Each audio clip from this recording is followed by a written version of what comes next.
بسم الله الرحمن الرحيم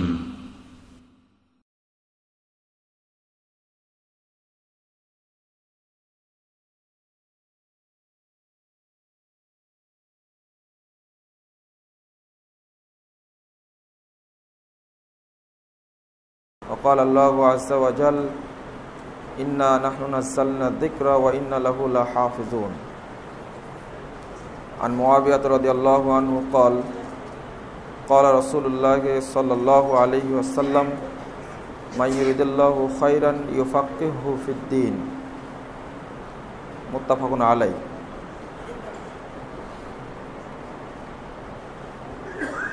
যাবতীয় হামদে সানা মহান রব্বুল আলামিনের জন্য এবং যাবতীয় দরুদ ও তাসলিম বর্ষিত হোক শেষ নবী আহমদ মুস্তাফা মুহাম্মদ মুস্তাফা সাল্লাল্লাহু আলাইহি ওয়াসাল্লামের প্রতি।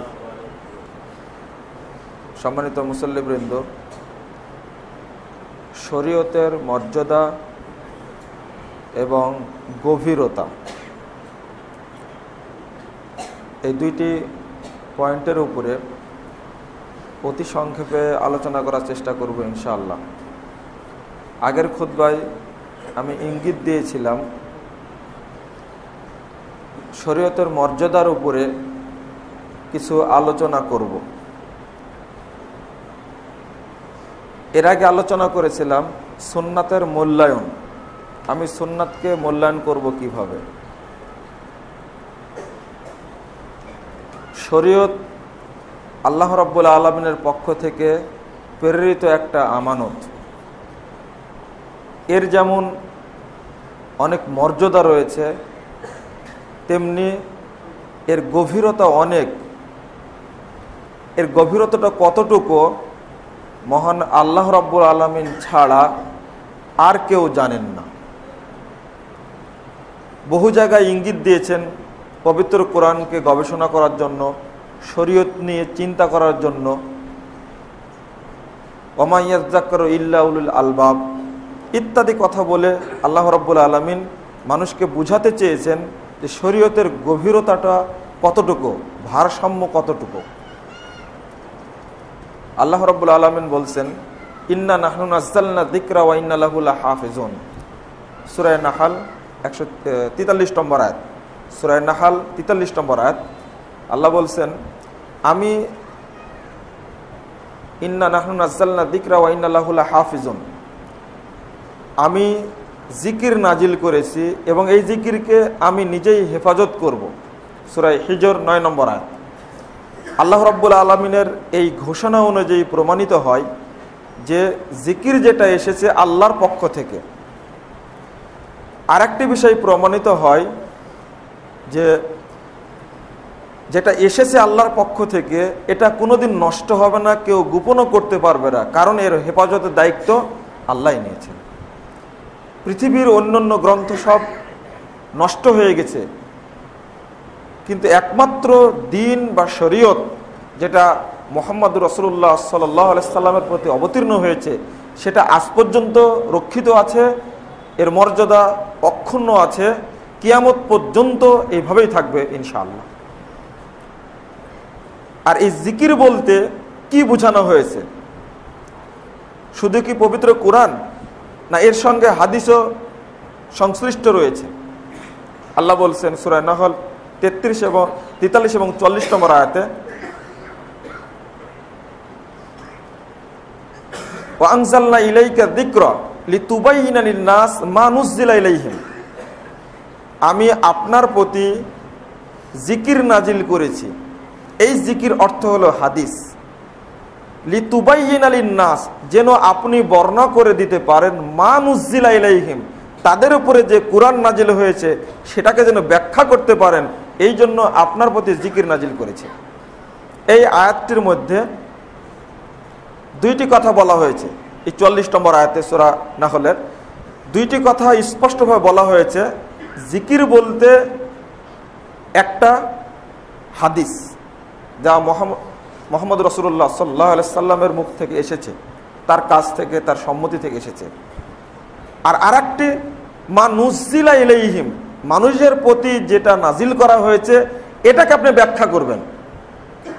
তাহলে জিকির বলতে দুইটা জিনিসই আল্লাহর পক্ষ থেকে এসেছে, পবিত্র কোরআন এবং সহিহ হাদিস দুইটাই আল্লাহর পক্ষ থেকে এসেছে। অনেকের মধ্যে ধারণা আছে যে পবিত্র কোরআন যেটা, সেটা হলো আল্লাহর বাণী, আল্লাহর পক্ষ থেকে এসেছে, আর হাদিসটা এসেছে রাসূলুল্লাহ সাল্লাল্লাহু আলাইহি ওয়াসাল্লামের পক্ষ থেকে। এই ধারণাটা ভুল। আরও বলা হয় পবিত্র কোরআনে যেটা বলা হয়েছে সেটা হলো ফরজ, হাদিসে যেটা বলা হয়েছে সেটা হলো সুন্নাত। এটা একটা ভুল দর্শন। আল্লাহ রাব্বুল আলামিন যেমন ফরজ করেছেন অনেক বিধানকে পবিত্র কোরআনের মধ্যে, পবিত্র কোরআনের মধ্যে অনেক বিধানকে তিনি সুন্নাতও করেছেন, জায়েজও করেছেন। ঠিক হাদিসের মধ্যেও রাসূল সাল্লাল্লাহু আলাইহি ওয়াসাল্লাম বহু বিধানকে নিজে ফরজ করেছেন, হালালও করেছেন, হারামও করেছেন, এবং তার মধ্যে সুন্নাত, জায়েজ এগুলো বিষয়ও আছে। যেমন আল্লাহ যা করেছেন সব ফরজ, রাসূল সাল্লাল্লাহু আলাইহি ওয়াসাল্লাম ফরজ করেননি, এই দর্শনটা ভুল। যেমন হাদিসে আমরা রমাদান মাসে অনেকবার শুনলাম, ফরাযা রাসূলুল্লাহ সাল্লাল্লাহু আলাইহি ওয়াসাল্লাম যাকাত আল ফিতর, রাসূল সাল্লাল্লাহু আলাইহি ওয়াসাল্লাম ফিতরা দেওয়াকে ফরজ করেছেন। সহিহ বুখারীর 1510 নম্বর হাদিস। বোঝা যাচ্ছে রাসূল সাল্লাল্লাহু আলাইহি ওয়াসাল্লামও ফরজ করেন, শুধু আল্লাহ রাব্বুল আলামিন ফরজ করেছেন এমনটা নয়।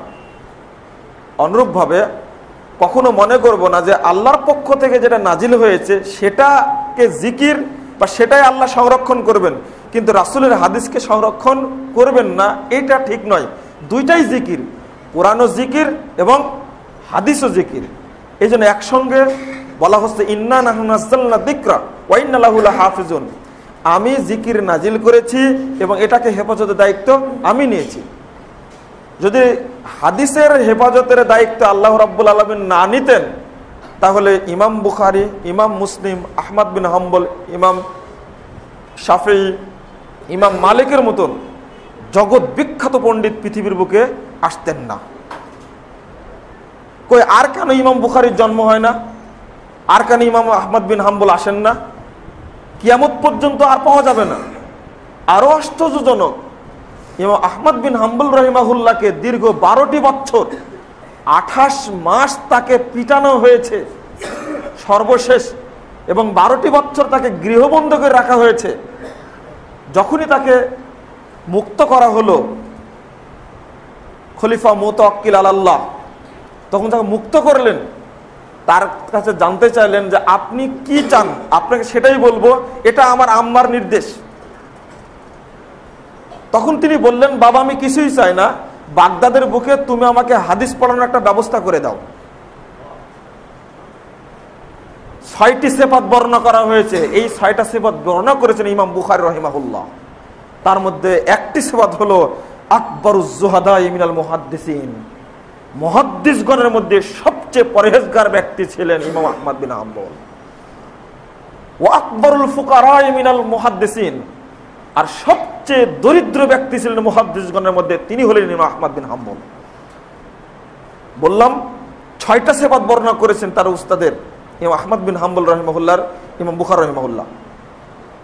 তার একটা বড় কৃতিত্ব এটা, যখনই বললেন যে আমি হাদিস পড়াতে চাই, আর ওই সময় যখন হাদিস পড়ানো শুরু করলেন, তখনই তার ছাত্র হিসাবে আবির্ভাব ঘটলো ইমাম বুখারী, ইমাম মুসলিম, ইমাম আবু দাউদ, ইমাম নাসাই, সমস্ত এই জগৎ বিখ্যাত মুহাদ্দিসগণের আগমন তখনই ঘটলো। তার কাছ থেকে দার্স নিয়ে বিশ্বব্যাপী সমস্ত হাদিসকে ছড়িয়ে দিলেন তারা।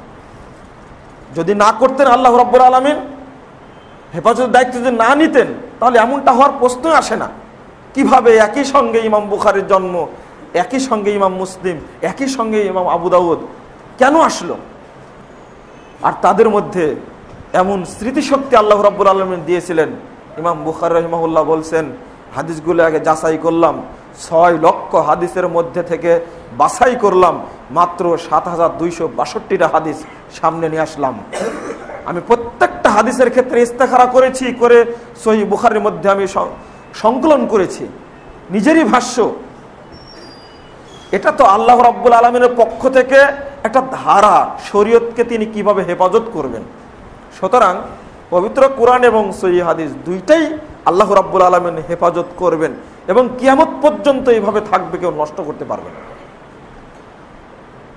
আল্লাহ রাব্বুল আলামিন মুহাম্মদ রাসূলুল্লাহ সাল্লাল্লাহু আলাইহি সাল্লাম সম্পর্কে বলছেন সূরা নজম 3 এবং 4 নম্বর আয়াত, ওমা ইয়ানতিকু আনিল হাওয়া ইন হুয়া ইল্লা ওয়াহিয়ুহা। মুহাম্মদ সাল্লাল্লাহু আলাইহি সাল্লাম নিজের পক্ষ থেকে কোনো কথা বলেন না সারি বিষয়ে যতক্ষণ না আল্লাহর পক্ষ থেকে ওহী করা হয়। তাহলে বোঝা যাচ্ছে শরীয়ত, যে শরীয়ত রাসূল সাল্লাল্লাহু আলাইহি সাল্লাম রেখে গেছেন সেটা এসেছে মহান রব্বুল আলামিনের পক্ষ থেকে, এতে কোনো সন্দেহ নেই। আর একটা জিনিস আপনাদের মধ্যে সন্দেহ থাকতে পারে, কেউ সন্দেহ করতে পারে, কিন্তু সূরা হাক্কা পড়ে দেখুন 44, 45, 46 তিনটা আয়াত পড়ে দেখুন, আল্লাহ সেখানে গ্যারেন্টি দিয়ে বলছেন লাউ তাকাওয়ালা আলাইনা বা'দাল আকাবিন লা আখাযনা মিনহু বিল ইয়ামিন সুম্মা লাকাতানা মিনহুল ওয়াতিন। এই মুহাম্মদ যদি তার পক্ষ থেকে কোনো কথা রচনা করতেন তাহলে আমি তার ডান হাতটা ধরে ফেলতাম, সুম্মা লাকাতানা মিনহুল ওয়াতিন, অতঃপর তাকে আমি হত্যা করে গলাটাকে বিচ্ছিন্ন করে দিলাম, দেহ থেকে জবাই করে দিতাম তাকে। এটা আল্লাহ বলছেন মুহাম্মদ সাল্লাল্লাহু আলাইহি সাল্লামকে লক্ষ্য করে। তাহলে শরীয়তের মধ্যে কোনো কিছুই মুহাম্মাদের বা কোনো ব্যক্তির সংশ্লিষ্টতা নেই, একমাত্র সংশ্লিষ্টতা হলো আল্লাহ, তার পক্ষ থেকে অবতীর্ণ হয়েছে সবকিছুই। মুস্তাদরাক হাকিম এবং আবু দাউদের মধ্যে কিতাবুল ইলমের 19 নম্বর 69 মধ্যে একটা হাদিস বর্ণিত হয়েছে। আব্দুল্লাহ ইবনে আমর বলছেন যে কাতাবতু কুল্লা শাইইন মা সামিত রাসূলুল্লাহ সাল্লাল্লাহু আলাইহি ওয়াসাল্লাম, আমি রাসূলের প্রত্যেকটি কথাই লিখে রাখি, যা শুনি উরিদু হিফজাহু, আমি সেটা হেফজ করব, তাই আমি লিখে রাখি আর হেফজ করি। কিন্তু ফানাহাতনি কুরাইশ, কুরাইশের লোকেরা আমাকে নিষেধ করলেন, ইন্নাহু বাশারুন, তিনি একজন মানুষ মাত্র, ইয়াকুলু শাইইন ফিল গযাবে ওয়ার রিজা, মানুষ হয়ে তিনি কখনো রাগান্বিত অবস্থায় কথা বলেন, কখনো তিনি মানে খুশি অবস্থায় কথা বলেন, আর তুমি সবকিছু লিখে রাখো, কেন লিখে রাখো? তিনি বলছেন যে আমি লেখা বন্ধ করে দিলাম। ফারাসতু আলা রাসূলিল্লাহ সাল্লাল্লাহু আলাইহি ওয়াসাল্লাম, আমি এই বিষয়টি আল্লাহ রাসূলের কাছে এক সময় বললাম, আমি প্রত্যেকটি কথাই লিখে রাখতাম, কিন্তু এখন আর লিখে রাখি না, কারণ কুরাইশরা বলছে যে তিনি একজন মানুষ, তার কথার মধ্যে রাগান্বিত অবস্থায় কিছু বললে অন্য কিছু বের হতে পারে। তখন আল্লাহ রাসূল বললেন, উকতুব, তুমি লিখতেই থাকো, কারণ ওয়াল্লাযী নাফসি বিয়াদিহি, ওই সত্তার কসম করে বলছে যার হাতে মুহাম্মাদের প্রাণ রয়েছে, মা খরাজা মিনহু ইল্লাল হক, মুহাম্মাদের মুখ থেকে যা বের হয় তা হক ছাড়া কিছু বের হয় না।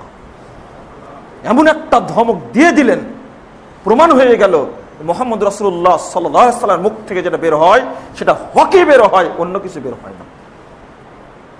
সহিহ বুখারীর হাদিস।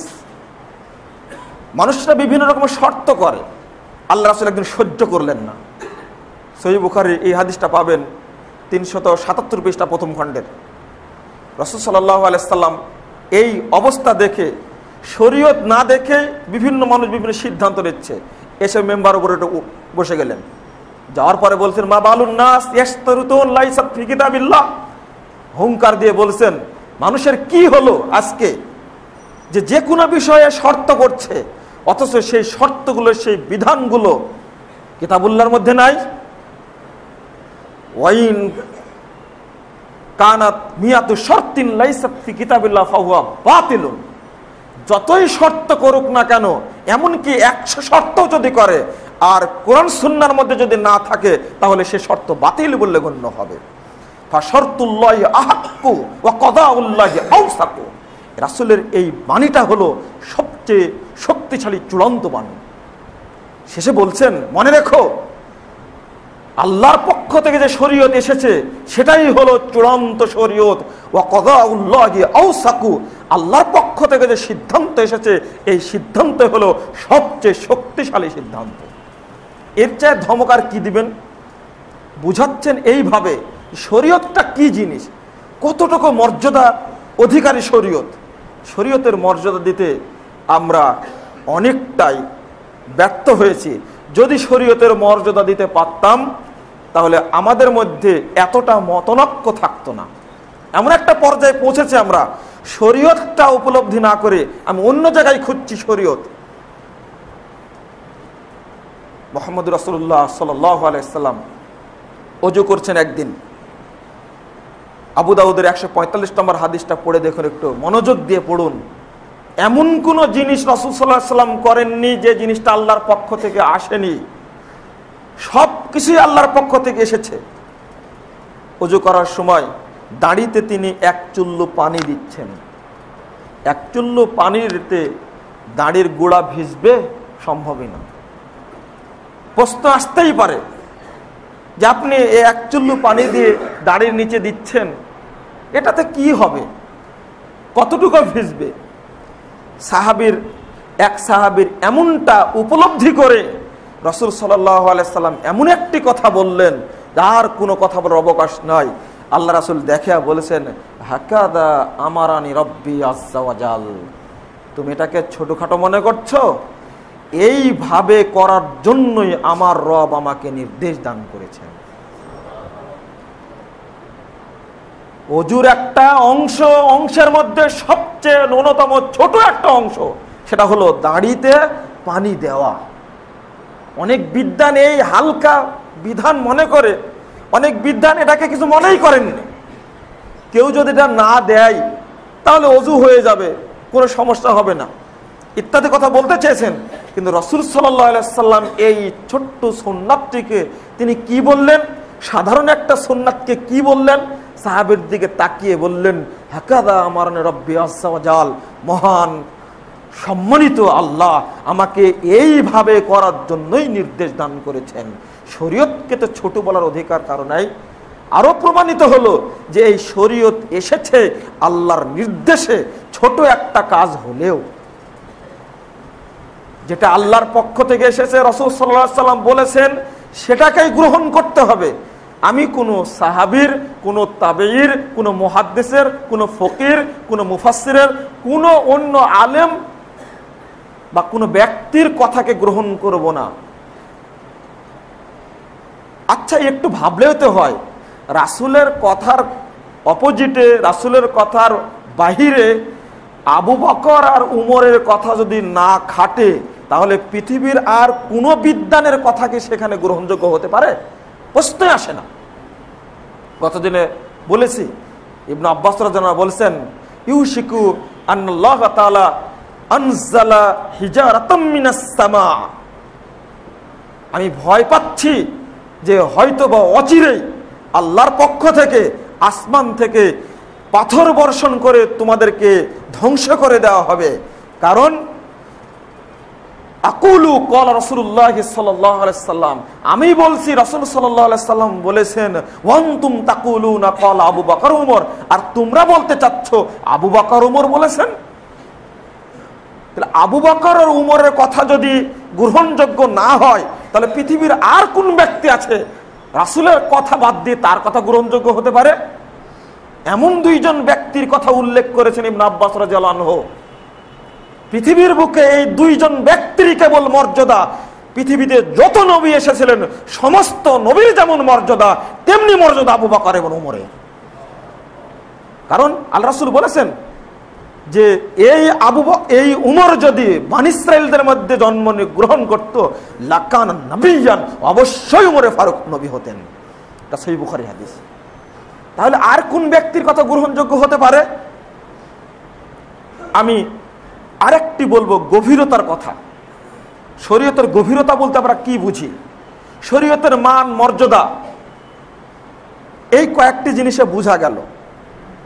কিন্তু আমরা তো মানটা দেই না। ছোট্ট একটা উদাহরণ দেব। বাংলাদেশে হকপন্থী মানুষদের মধ্যে একটা জিনিসের বিতর্ক শুরু হয়েছে, সেটা হলো অনেকেই বলছেন দাড়ি এক মুষ্টি রাখতে হবে, আবার বলছেন যে দাড়ি ছেড়ে দিতে হবে। বড় বড় বিদ্বান অনেকেই দাড়ি এক মুষ্টি রাখার পক্ষে। আপনি কি বলবেন? ওই বিদ্বানই বলছেন যে পৃথিবীর বুকে একটা হাদিসও নেই যে মুহাম্মদ সাল্লাল্লাহু আলাইহি ওয়াসাল্লাম কখনো দাড়ি ছেঁটেছেন। কিন্তু বিদ্বান তিনি বলছেন যে আল আখজু ইন্দি, আমার নিকটে এক মুষ্টি, তবে ফিহি নাজরুন, তবে এই মাসালায় ত্রুটি রয়েছে। নামটা বললে হতবাক হবেন আপনি, যেহেতু এটা প্রকাশিত না, এগুলো অপ্রকাশ্য জিনিস না, প্রকাশিত। তার মধ্যে একজন ব্যক্তি হলেন আল্লামা নাসিরউদ্দিন আলবানী রহিমাহুল্লাহ। আমি তার এবারটা পড়ে শোনালাম।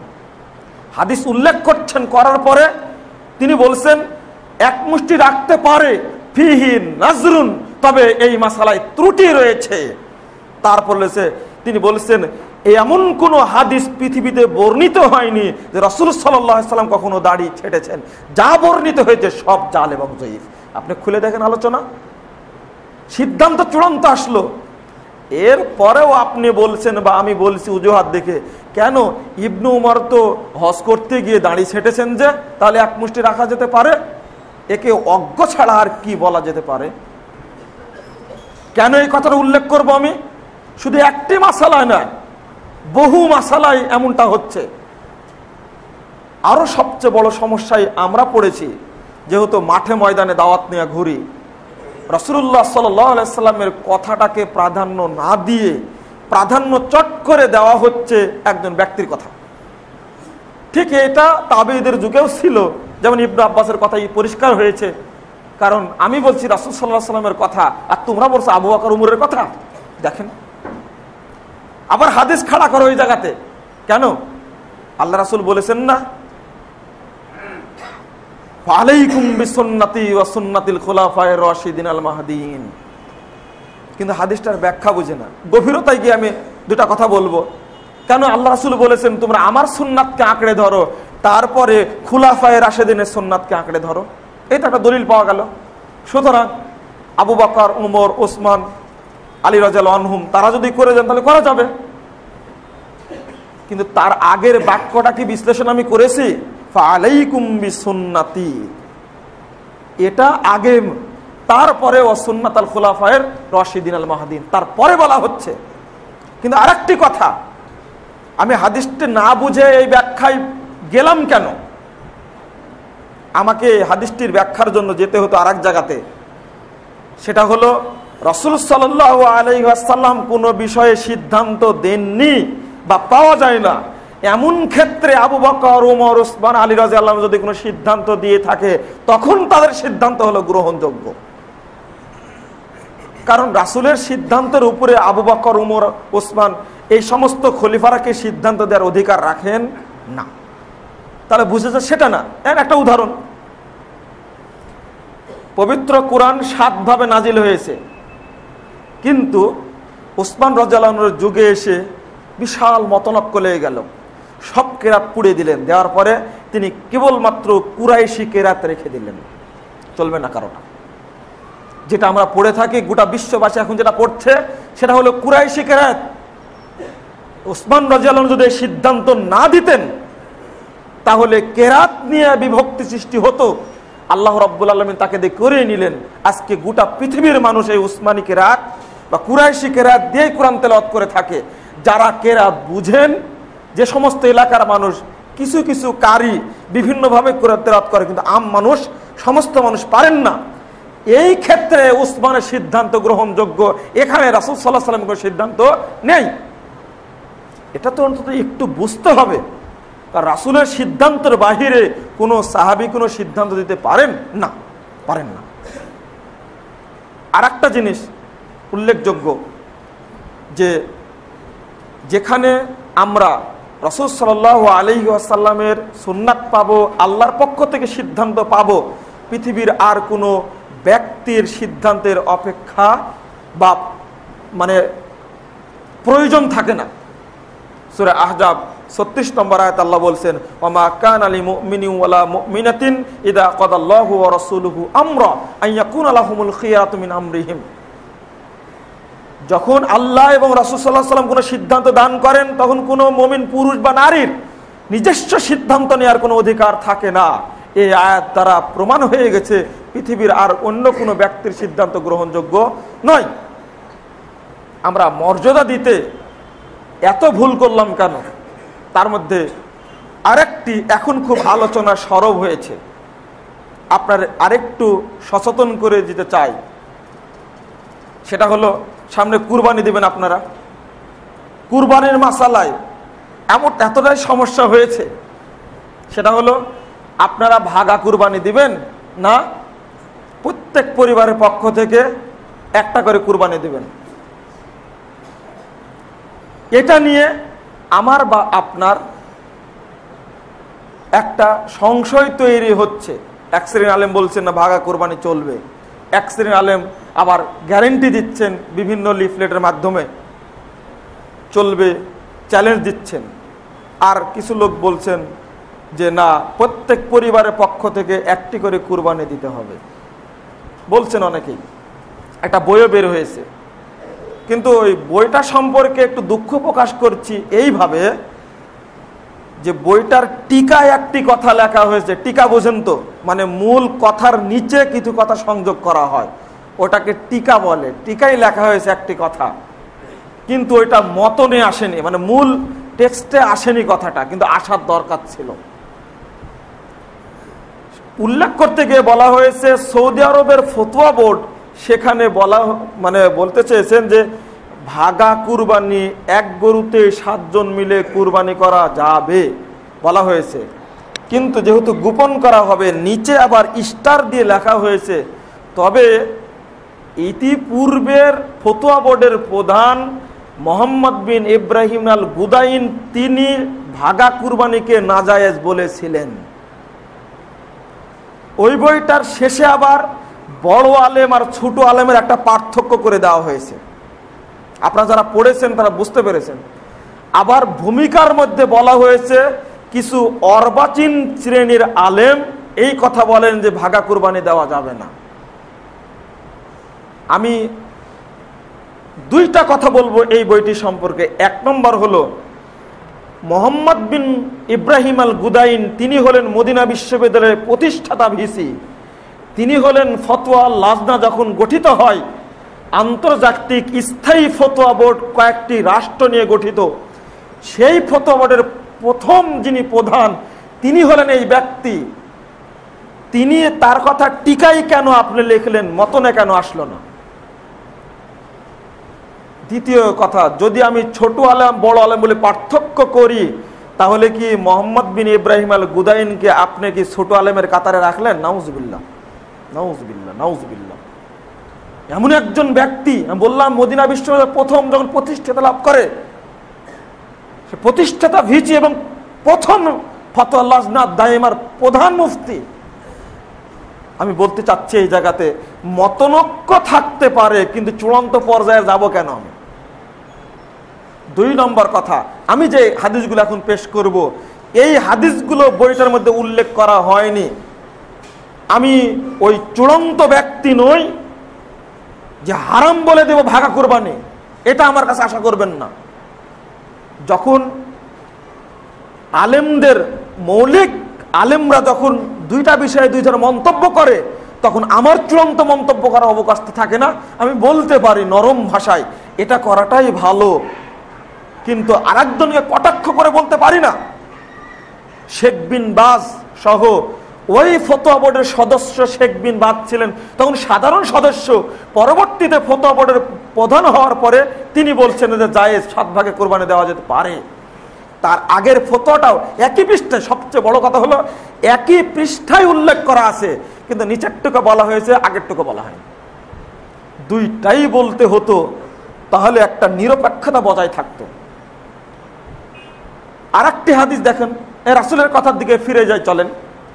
আবু দাউদের 385 পৃষ্ঠার হাদিস।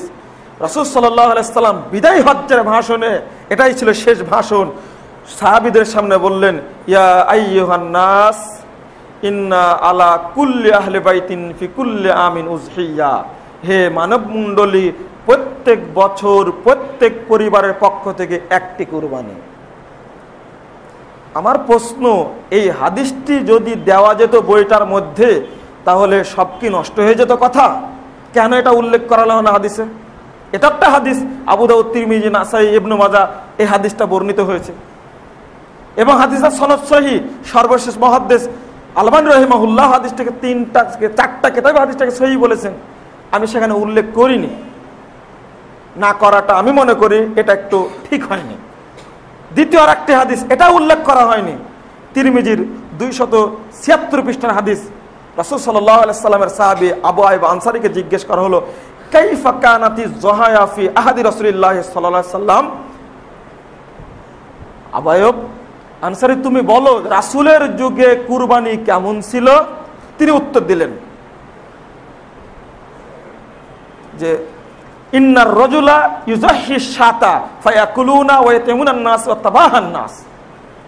একটা বকরি একটা পরিবারের পক্ষ থেকে কুরবানি করত, নিজেরা খেত এবং মানুষকে দিয়ে খেয়ে তারা আনন্দ বোধ করতেন।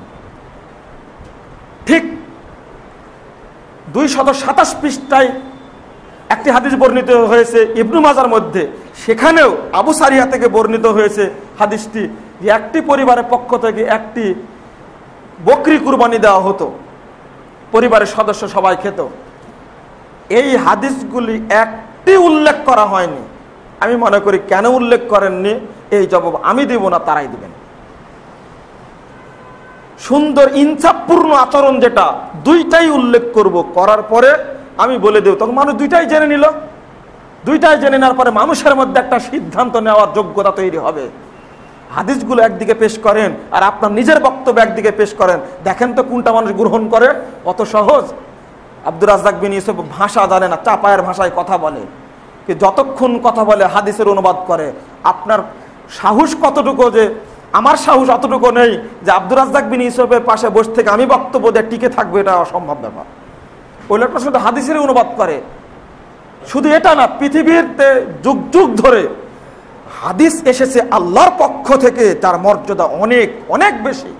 যখন একজন ব্যক্তির কথা বলবেন, সেই ব্যক্তি সাহাবী হন, সেই ব্যক্তি তাবেঈ হন, সেই ব্যক্তি কোনো খলিফা হন, সেটা কি আল্লাহর পক্ষ থেকে আসা বিধান?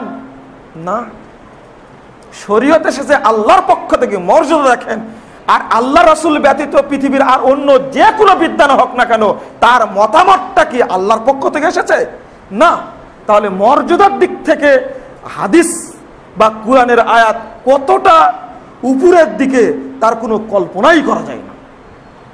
আমি যে বললাম দাড়ি এক মুষ্টি রাখা যেতে পারে, ইবনে উমর দাড়ি এক মুষ্টি রাখতেন, এই কথাটা বললাম, এটা কি শরীয়ত?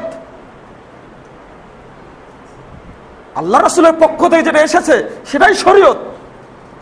আমি এই কথাটা উল্লেখ করতে গেলাম কেন? আমি যে হাদিসগুলো বললাম, এবার আমি মুহাদ্দিসগণের বিভিন্ন কল নিয়ে এসে বলবো যে কোনো আলেম বা কোনো তাবেঈ যে 7 ভাগে কুরবানি করেছেন, অনেক সাহাবী 7 ভাগে কুরবানি করেছেন, বা মুহাদ্দিসগণ বাপ বেঁধেছেন এই যে 7 ভাগে কুরবানি করা যাবে, অধ্যায় রচনা করেছেন অমুক মুহাদ্দিস। রাসূলের হাদিসগুলোর কাছে কি এই সমস্ত বাণীগুলো খাটবে? যেই হোক না কেন। এরপরে আমি বলি না যে 7 ভাগে কুরবানি করা হারাম, কুরবানি হবেই না, গোশত খাওয়া নাজায়েজ। যদি এই ধরনের কোনো প্রকৃত আলেম থাকে, এর এক জালেম। আগে শরীয়তকে মানুষকে বুঝানোর সুযোগ দিতে হবে, বুঝার সুযোগ দিতে হবে আগে।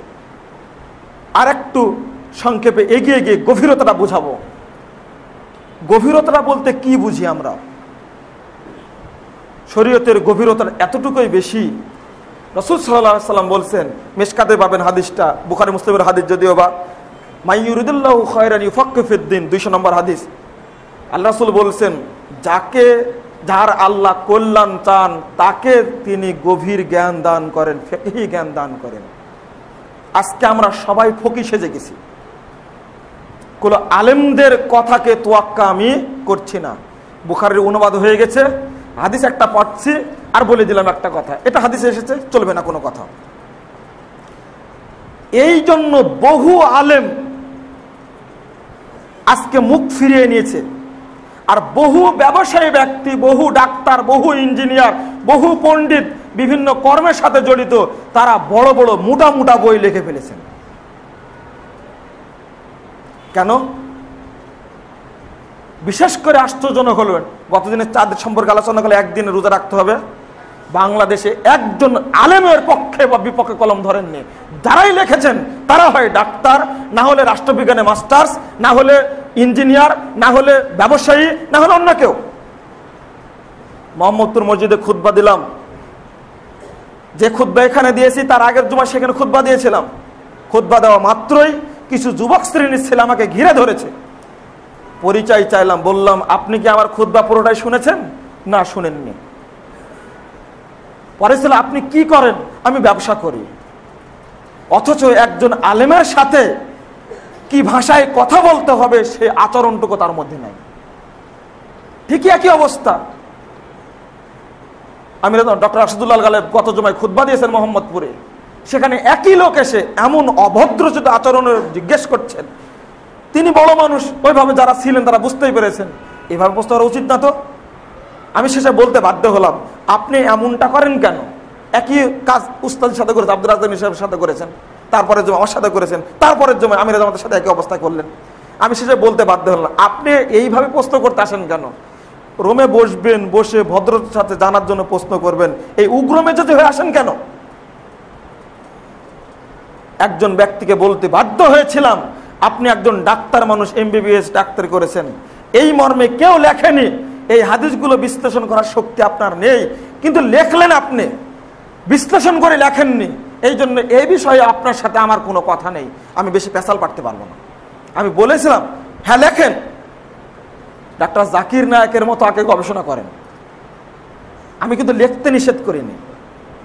আমি আগে বুঝতে বলার জন্য বলছি, মাইয়ুরিদিল্লাহু খায়রান ইউফাক্কিহু ফিদ্দীন, যার আল্লাহ কল্যাণ চান তাকে তিনি ফিকহ জ্ঞান দান করেন। বড় বড় সাহাবী ছিলেন, কিন্তু সঠিক ফয়সালা নেওয়ার জন্য কেন সাহাবায়ে কেরাম দৌড়ে চলে যেতেন কনিষ্ঠ সাহাবী ইবনে আব্বাসের কাছে? কেন যেতেন? কারণ রাসূল সাল্লাল্লাহু আলাইহি ওয়াসাল্লাম দুইবার দোয়া করেছেন তার জন্য, আল্লাহুম্মা ফাক্কিহু ফিদ্দীন ওয়া আল্লিমহুল হিকমা, হে আল্লাহ ইবনে আব্বাসকে তুমি ফিকহে দ্বীনের জ্ঞান দান করো এবং তাফসীর করার, কুরআনের ব্যাখ্যা দান করার জ্ঞান দান করো। এটা আল্লাহ রাসূল দুইবার দোয়া করেছিলেন। আয়েশা রাদিয়াল্লাহু আনহা পর্যন্ত ইবনে আব্বাসের দ্বারস্থ হয়েছেন, অথচ কোথায় ইবনে আব্বাসের বয়স আর কোথায় হলো আয়েশার বয়স? যার কাছে ফেক আছে তাকে জিজ্ঞেস করতে হবে। আর আল্লাহ রাসূল বলছেন, আল্লাহ রাব্বুল আলামিন বলছেন, ফাসআলু আহলা যিকরি ইন কুনতুম লা তা'লামুন, যারা জানে না তারা যেন তাদের কাছে জিজ্ঞেস করো, যদি তোমরা না জানো যারা জানে তাদের কাছে জিজ্ঞেস করো।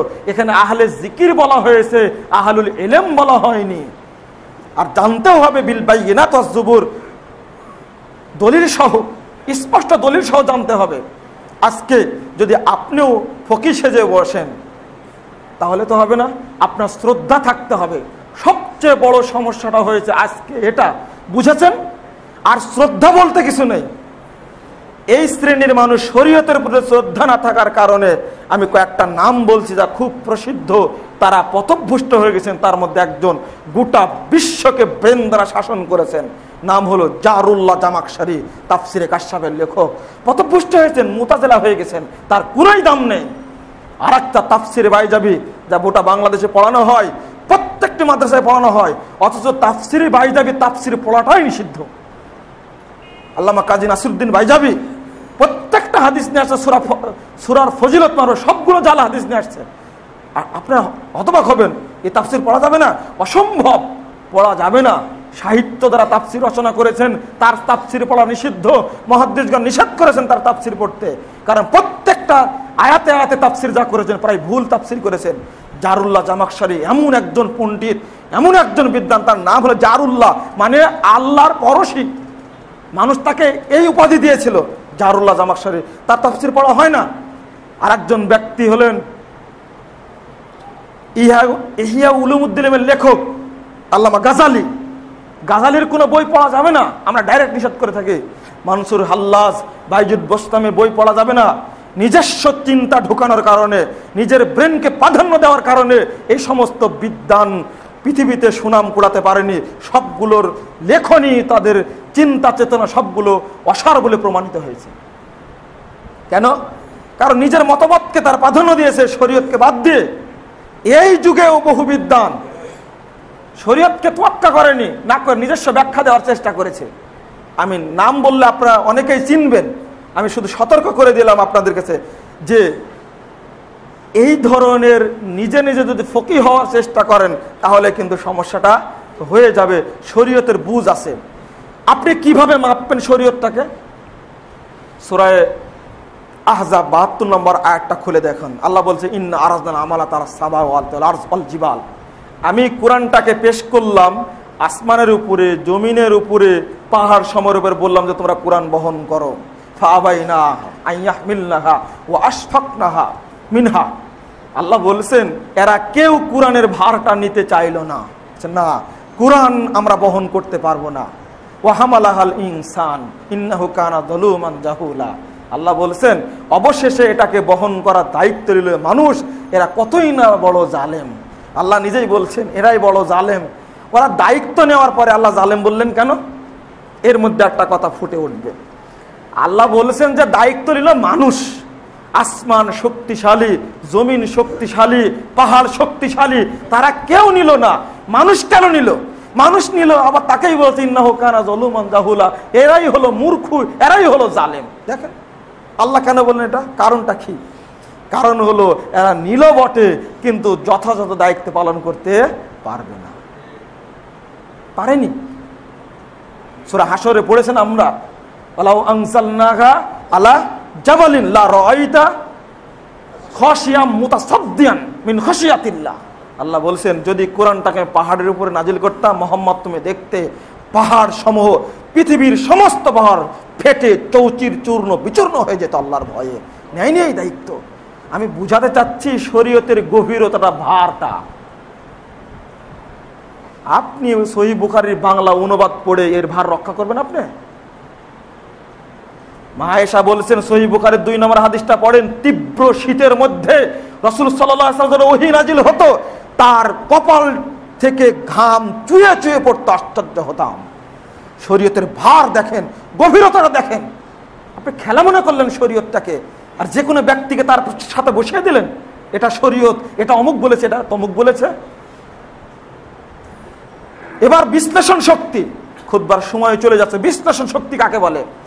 আপনি একটি হাদিস পড়ে একটি মাসালা বের করতে পারবেন। আপনি একটি হাদিস পড়ে একটি মাসালা সাব্যস্ত করতে পারবেন, কিন্তু ইমাম বুখারী একটি হাদিস দ্বারা 36টি মাসালা সাব্যস্ত করেছেন। কল্পনা করতে পারেন? তাহলে আপনি বুখারী পড়ে যদি ফতোয়া দেন, বাংলা বুখারী পড়ে, আর ইমাম বুখারী সহিহ বুখারী সংকলন করে যদি ফতোয়া দেন, তাহলে তো দুইজনের মুফতি সমান হয়ে গেল। পার্থক্য কি থাকলো? ইমাম বুখারী হলেন একজন মুজাদ্দিদ, ইমাম শাফি হলেন একজন মুজাদ্দিদ, আলবানী হলেন একজন মুজাদ্দিদ। আপনিও যদি মনে করেন আমি একজন মুজাদ্দিদ, তাহলে কেমন হয়ে যায়? খবরদার, শরীয়তটা আগে বুঝতে হবে। যেমন সাহাবীদের কথাই দলিল নেবেন আপনি, দিয়ে ফতোয়া দিবেন শুধু সাহাবীর কথায়? সাহাবীরা তো ভুল করতে পারেন। একটা টাটকা জিনিস একটা আপনাদের কাছে বলে খুতবা শেষ করবো ইনশাল্লাহ। কখনো কোনো ব্যক্তির প্রাধান্য চলবে না শরীয়তের উপরে। সবচেয়ে অকৃতজ্ঞ বর্তমান ইহুদি খ্রিস্টান বিশ্ব। ইহুদিদের উদ্দেশ্যে আল্লাহ বলেছেন আইনামা সুকিফু জুরিবাত আলাইহিমুল জিল্লাতু ওয়াল মাসকানা। পৃথিবীর বুকে ইহুদিরা যেখানে অবস্থান করুক না কেন, ইহুদিরা চিরদিন জিল্লাতের মধ্যে থাকবে, কোথাও তারা বাস করে শান্তিতে থাকতে পারবে না। ইহুদি খ্রিস্টান, আজকে ইহুদিরা ফিলিস্তিনে বসতি স্থাপন করেছে। আমেরিকার যুক্তরাজ্য যদি 1 সেকেন্ডের জন্য কোনো বিদ্বান বলেছেন 1 মিনিটের জন্য যদি ঘোষণা করে আমরা আর ফিলিস্তিনের সাথে নাই, ইসরায়েলের সাথে নেই, বলা মাত্রই 1 মিনিটের মধ্যে গোটা ইসরায়েল ফিলিস্তিনদের দখলে চলে আসবে। কারণ এদের রসদ খেয়ে ফিলিস্তিন চলছে, ইসরায়েল চলছে। এই যুক্তরাষ্ট্র যুক্তরাজ্য এরাই তাকে প্রতিনিধিত্ব করছে, পারমাণবিক বোমা দিয়ে মধ্যপ্রাচ্যের উপর ছড়িয়ে ঘোরাচ্ছে। এই ইহুদিরা সবচেয়ে অকৃতজ্ঞ, সবচেয়ে আল্লাহর গজবপ্রাপ্ত। কোটি কোটি মুসলিম ব্যক্তি প্রত্যেক সালাতে প্রত্যেক রাকাতে বলে থাকে গায়রিল মাগদুবি আলাইহিম ওয়ালাদ-দাল্লিন। বলি না আমরা? এই মাগদুব হলো ইহুদিরা, দাল্লিন হলো খ্রিস্টানরা। দায়িত্বহীন কণ্ঠে ঘোষণা শরীয়তকে এই কাটছাট করে মুসলমানদের ভিতরে মতলক্ষ ঢুকে শরীয়তকে নষ্ট করার চেষ্টা করেছে। আর আজকে যে ব্যঙ্গচিত্র করে মুহাম্মদ সাল্লাল্লাহু আলাইহি ওয়াসাল্লাম অপমান করার যে চেষ্টা করা হচ্ছে, মনে রাখবেন এই শ্রেষ্ঠার পরিণতি ভালো হবে না। এই ইহুদি খ্রিস্টানদেরকে ইনশাল্লাহ এর পাশ্চাত্য ভোগ করতেই হবে ইনশাল্লাহ, এতে কোনো সন্দেহ অবকাশ নেই। এতে কোনো সন্দেহের অবকাশ নেই। আমি কথাটা বলতে গিয়ে এদিকে গেলাম কেন? মূল সূত্র রচনা করেছে হলো ইহুদি খ্রিস্টানরা। আপনারা জানেন এটা আগে ইংরেজিতে ছিল জুন মাসের ঘটনা, কিন্তু এই মাসে কেন উত্তপ্ত হলো? এতই বদের বদ, ইংরেজিতে প্রকাশ করলো রিপোর্ট, কিন্তু জানতে পেল না। কিন্তু তারা নিজেরাই টাকা দিয়ে রিপোর্টটাকে আরবিতে অনুবাদ করে ওয়েবসাইটে ছেড়ে দিল। দেওয়া মাত্রই উত্তাল হয়ে গেল গোটা বিশ্ব। এরা হলো ইহুদিরা। ইহুদিরার কাজের কারণে মানে জনগণ বিভ্রান্ত হয়েছে যুগে যুগে। আমি আপনাদের উদ্দেশ্যে এই কথাটি বলতে গিয়ে আমি ওইদিকে গেলাম। সাহাবীদের এলেমটাকে মানুষের কাছে প্রসার হতে দেয়নি ইহুদি খ্রিস্টানরাই। তার মধ্যে একটি উদাহরণটা হলো এই, আপনি কখনো ইহুদি খ্রিস্টানদের মতো দলিল নিতে গিয়ে ইহুদি খ্রিস্টানদের মতো বিভ্রান্ত সৃষ্টি করতে গিয়ে তাদের পাতানো ফাঁদে যদি আপনি পা দিয়ে ফেলেন, তাহলে আপনি শরীয়ত বুঝতে অক্ষম হবেন এবং বিভ্রান্তিতে পতিত হয়ে শেষমেশ এমনটা হবে যে আপনি মুসলমান থেকে খারিজ হয়ে যাবেন। কারণ বহু মানুষ কোরআন হাদিসের অপব্যাখ্যা করে মুসলিম থেকে খারিজ হয়ে গেছে। আমিও খারিজ হতে বাধ্য। আপনি কোনো রাসূলের হাদিসের উপরে সাহাবীকে প্রাধান্য যদি দেন, সাহাবীর তো ভুলও হতে পারে। যেমন সহিহ মুসলিমের হাদিস কিতাবুত তাহারাতের মধ্যে একটা হাদিস বর্ণিত হয়েছে, আম্মার ইবনে ইয়াসার এবং উমর রাদিয়াল্লাহু আনহু দুইজন মিলে এক সফরে ছিলেন। থাকাতে ওযু নষ্ট হয়ে গেল। তো ওযু করবেন কিভাবে? তা আম্মার রাদিয়াল্লাহু আনহু গড়াগড়ি করলেন, আর উমরে ফারুক বললেন না, এইভাবে হবে না। দুইজনে রাসূলের কাছে আসলেন, সালাত আদায় করে নিয়েছেন।